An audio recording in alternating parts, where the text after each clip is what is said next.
I'm here with Shazad Sheikh, a motoring journalist known as the Brown Car Guy.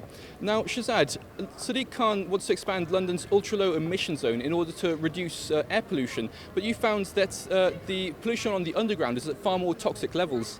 Yeah, I mean, I've been walking around with this. I did a couple of videos with this device. This is called a Temtop, and it's made by a company that actually produces equipment for laboratories and hospitals and industrial use around the world. So, I mean, it's pretty good equipment, although I got to admit, it's a portable device.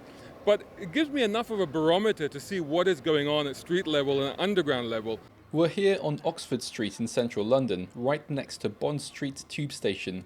This is the air quality index. As you can see, it's showing 10, it's going up to 11 right now. This is the overall figure. We're looking at a safety threshold of under 50 and we're absolutely fine.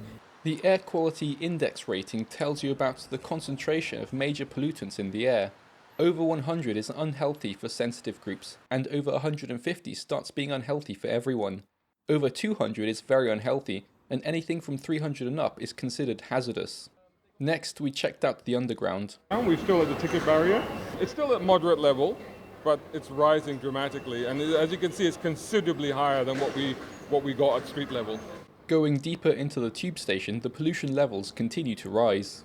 So we've just got down to the Jubilee line. We're not quite there yet, but we can see that the levels have already shot up. This is already getting into an area that is a cause for concern. It's gone up to 101. 102 particulate emissions are now, that's 36, so that's double the threshold. And in fact, if you look down there, if you can make that out, it says unhealthy for sensitive groups. We wait for the train.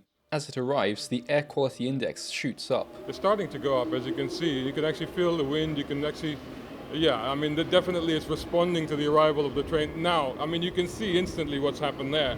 That's clearly indicating unhealthy. So we are now firmly in the dangerous territory. For a lot of people, that's quite dangerous now. And prolonged exposure to that, I mean, we're up to 193. I mean, that's quite staggering. That's actually without 202. So, I mean, that is absolutely staggering what's happening.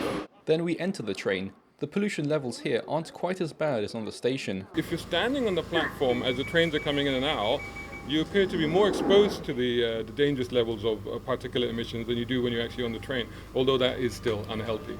People are exposed to this day in, day out on their journeys. Now arriving at Westminster Station, Sheikh said that this prolonged exposure could lead to health concerns. It's significant that is what we're getting underground.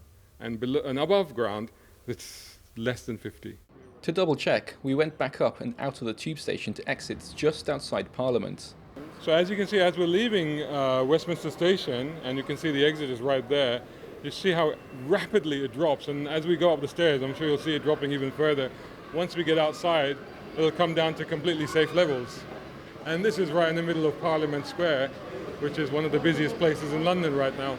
Sheikh said he stood on the busiest roads in London and has never seen the air quality index go above 30. It's interesting because we're right next to the seat of government here in the UK, and they say that there's a public air health emergency. Well, right now I can tell you that we are on a scale of 1 to 500. We are registering 9 on the AQI, 8 now, actually. So it's continuing to drop. So this is clear. And the other thing is, of course, that if you don't want to rely on the readings of something like this, then there are official air quality stations dotted all around London. And that live data is available online. So anybody can just Google it, you can find it, and you can see, and it will give more readings than this. It will give you CO2 and it will give you NOx as well. And you'll be able to see that throughout London, it's usually in the green, at the most it's in the orange, and never goes above that. Malcolm Hudson, NTD News, London.